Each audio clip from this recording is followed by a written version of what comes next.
হয়ে আবু হায়াত মাহমুদের সিনেমায় ফিরছেন দ্য ঢালিউড মেগাস্টার শাকিব খান। কালকেই অফিসিয়ালি ভাবে বিজিএম তথা ব্যাকগ্রাউন্ড মিউজিকের জন্য কিন্তু নির্বাচিত করা হয়েছে বরবাদ, তাণ্ডব, তুফান সহ আরো বেশ কিছু শাকিব খানের সুপারহিট সিনেমার বিজিএম ডিরেক্টরকে। হ্যালো এভরিওয়ান, আসসালামু আলাইকুম। শিমুল আছি আপনাদের সঙ্গে।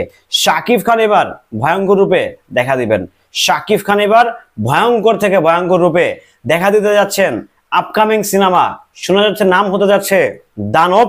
সেই দানব সিনেমার মধ্য দিয়ে দ্য মেগাস্টার শাকিব খান নতুন ভাবে নিজেকে ভেঙে চুরে ঘুরা করে দিয়ে নতুন ভাবে, নতুন আঙ্গিকে, নতুন ঘেটাপে, নতুন নিয়মে ফিরতে যাচ্ছেন সিনেমা ইন্ডাস্ট্রিতে। আপনারা সকলেই অবগত আছেন শাকিব খানের লাস্ট সর্বশেষ মুক্তিপ্রাপ্ত সিনেমার নাম হচ্ছে তাণ্ডব, যে সিনেমাটি অলরেডি ওটিটিতে চলছে। আনকাট ভার্সন বলে চালিয়ে দেওয়া হচ্ছে। আমি জানি না এটা কতটুকু আনকাট ভার্সন, আমি এখনো দেখি নাই।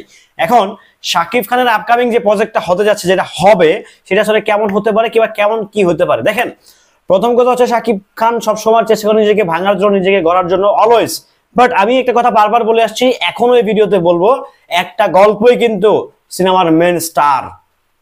বুঝতে পারছি, একটা গল্পই কিন্তু সিনেমার মেন স্টার। সিনেমার গল্প যদি ভালো না হয়, শাকিব খান কেন, যদি এখানে শাহরুখ খানকেও বসানো হয়, সিনেমাটা চলবে না। সিনেমা জাস্ট মুখ থুপড়ে পড়বে। এটা কিন্তু ভাই প্রমাণিত, এটা জাস্ট প্রমাণিত। বরবাদ যে হিট হয়েছে, অবশ্যই শাকিব খানের এখানে বিশেষ গুণাবলী ছিল, কিন্তু তার বাহিরেও কিন্তু একটা বিগ ধামাকা ছিল। এটা হচ্ছে সিনেমার গল্প, সিনেমার স্টোরি টেলিং কেমন ছিল, জাস্ট এক কথায় ফাটায় দিছে। যেটা তাণ্ডব করতে পারে না, আমি অকপরেই বলতেছি। তাণ্ডব যদি একটু ভিন্ন টাইপের আনার চেষ্টা করতে, সিনেমাটা বের হয়ে যাওয়ার একটা সম্ভাবনা ছিল। বাট যাই হোক, তাণ্ডব অনেক গাফুলিতে ছিল, ডিরেক্টর 100 সুপারস্টার ডিরেক্টর, অনেক বকর চকর, অনেক কিছু মিলে আসলে তাণ্ডব জমে নাই। বাট শাকিব খান যেহেতু নতুন সিনেমা, নতুন ভাবে, নতুন আঙ্গিকে আসতে যাচ্ছে, সেটা আসলে কেমন হতে পারে। দেখেন, আবু হায়াত মাহমুদের আমি বেশ কিছু নাটক দেখছি, বেশ কিছু টিভিসি দেখা হয়েছে। তো সবকিছু মিলিয়ে আমার কাছে মনে হচ্ছে যে না, কিছু একটা হয়তোবা করবে, কিছু একটা হয়তোবা হতে যাচ্ছে। বাংলা সিনেমায় হয়তোবা আরো একটা নতুন কোনো কিছু, নতুন একটা মাইল ফ্লক হতে যাচ্ছে। কিন্তু আরেকটা বরবাদ হবে না, আমি বলে দিচ্ছি। কিন্তু আরেকটা বরবাদ হবে না, আরেকটা বরবাদ বাংলাদেশে আরেকটা বরবাদ হবে না।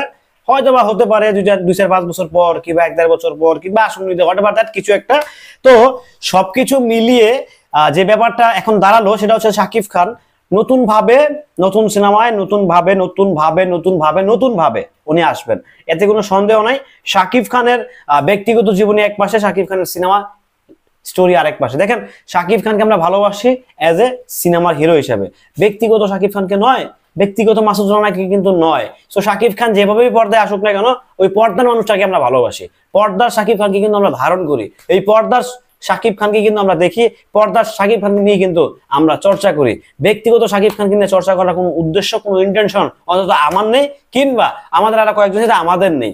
ব্যক্তিগত শাকিব খানকে নিয়ে টানা আসা করা, আমি মনে করি এটা বোকামি, চরম থেকে চরম বোকামি। শাকিব খান সিনেমাতে কি করছে, সিনেমাতে কি করবেন, সিনেমাতে কি দেখাবেন, সেটা নিয়ে আমাদের মনে হচ্ছে আলোকপাত করা উচিত।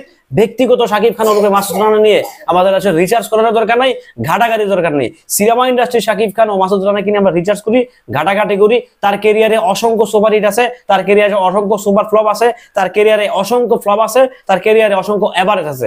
আমরা সেগুলো নিয়ে হিসাব করি। ওকে, ব্যক্তিগত শাকিব খান হিসাব করে আমাদের, আমি মনে করি কোনো প্রয়োজন নাই, কোনো কিছু দরকার নাই। শাকিব খান কটা বিয়ে করবে, কাকে বিয়ে করবে, কাকে নিয়ে ঘুরবে, কাকে নিয়ে বাদাম খাবে, কাকে নিয়ে চা খাবে, সেটা তার একান্তই ব্যক্তিগত ডিসিশন। কারণ দিন শেষে উনি একজন মানুষ, উনি আছে হিউম্যান বিং, উনি একজন বাবা। সো ওনার যে 2টা সন্তান, উনি দুইভাবেই কিন্তু মেনটেন করা লাগতেছে।